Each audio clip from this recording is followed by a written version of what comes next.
is to work, and everybody is a jerk, because they all hate their lives.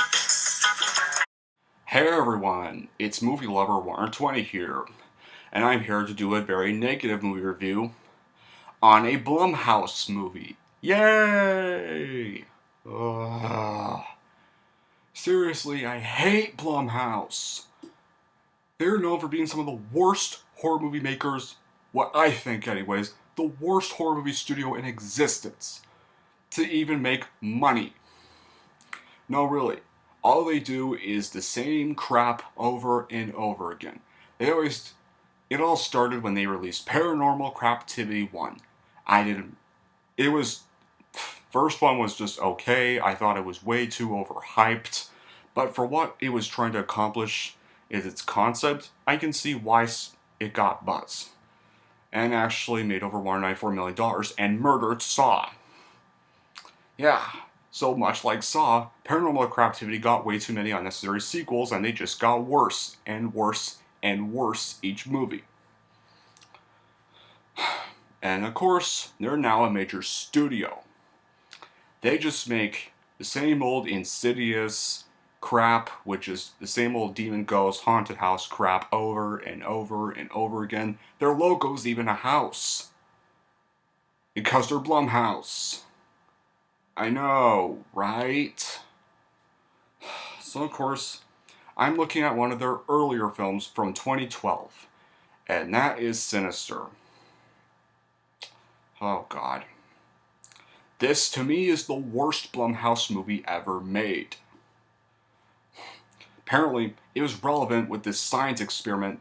Apparently, these people who are test subjects in this science experiment for a scariest movie consider this movie so scary. Apparently, this movie's the scariest movie these test subjects watched.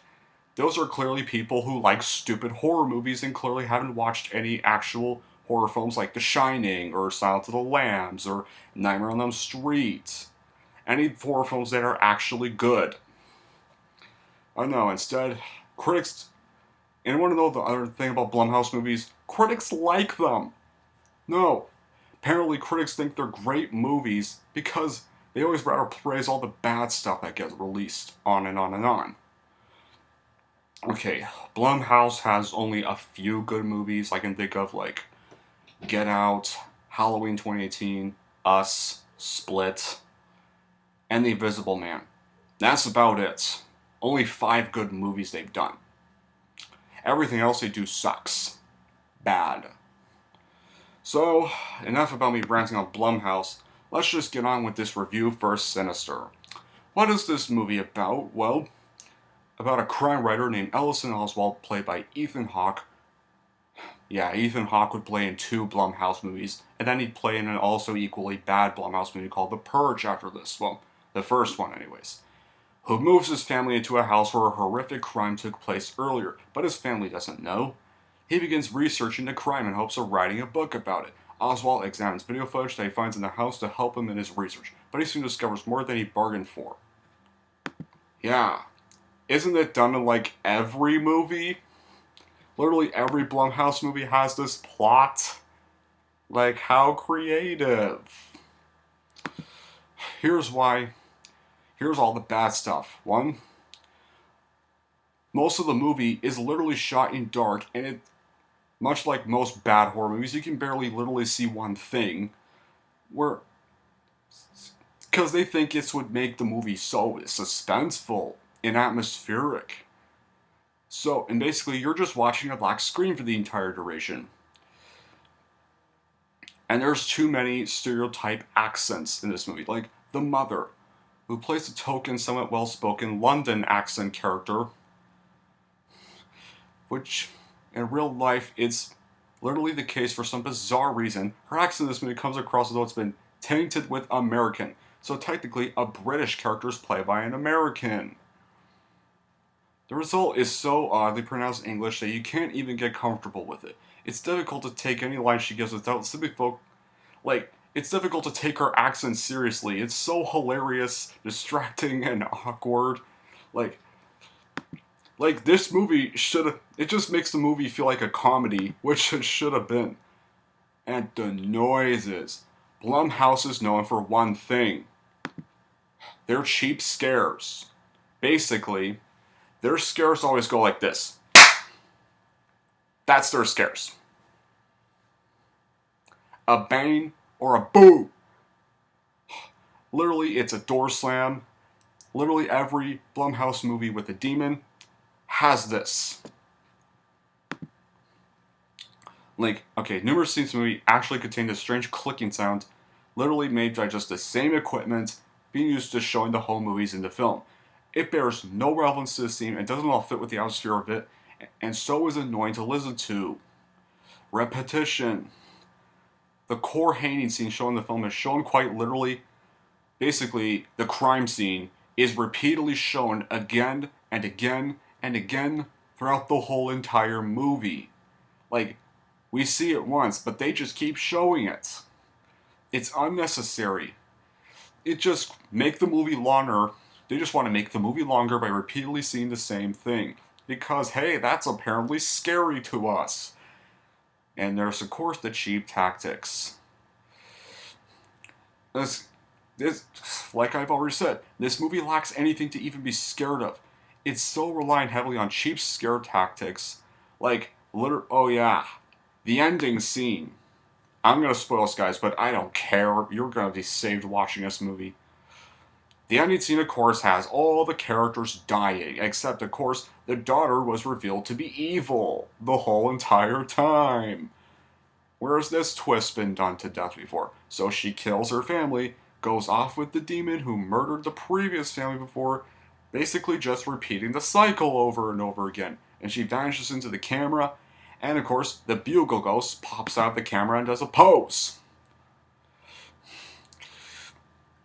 Yeah, it's what?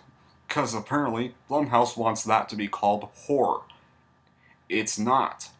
Plus, another thing with the ending, it's so predictable. This has been done to death in almost every horror movie now. It's not even good anymore. As well as the continuous darkness from the film, literally a whole 90% of the movie is just Ethan Hawke walking around a house with a torch, pulling the same facial expression throughout every scene he's in. There's like no entry devices, there's nothing interesting to move the storyline, and of course there's these ghost children that appear in the videos. Like, they just look like kids when they're in a school play and have faint paint on in white sheets. So, yeah, and they have his dull, motionless face that Jason Blum and the rest of his so-called buddies at his studio think is scary the entire time. So, honestly, I just don't want to rant on Sinister anymore. So, of course, here's how I'm going to rank Sinister, aka the most god-awful Blumhouse movie ever made. I am going to give Sinister a flat out 0 out of 10. Alright. Yeah, it's a 0 out of 10, guys. This movie is so stupid, it sucks. Actually, both the Sinister movies suck.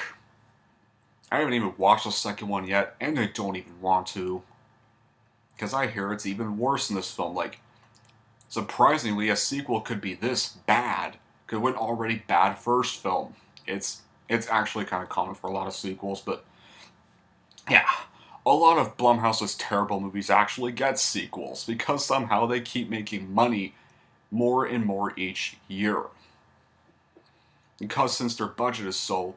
Since it's clear they always want to keep their budget so low because they just want more profits so they can turn to unnecessary franchise into unnecessary franchise, like Insidious became a franchise. Paranormal Captivity obviously became a franchise because, of course, it was profitable, like I've already mentioned.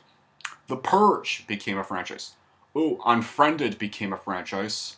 Let's see. Happy Death Day became a franchise. And they're already going to do a third movie. Boo! So yeah. I'm done with this movie, guys. I guess if you do like Blumhouse movies, which I don't, and two other friends of mine, YouTube buddies of mine don't, they'll probably get a kick out of this, but if you really hate Blumhouse with a burning passion like I do, definitely avoid it.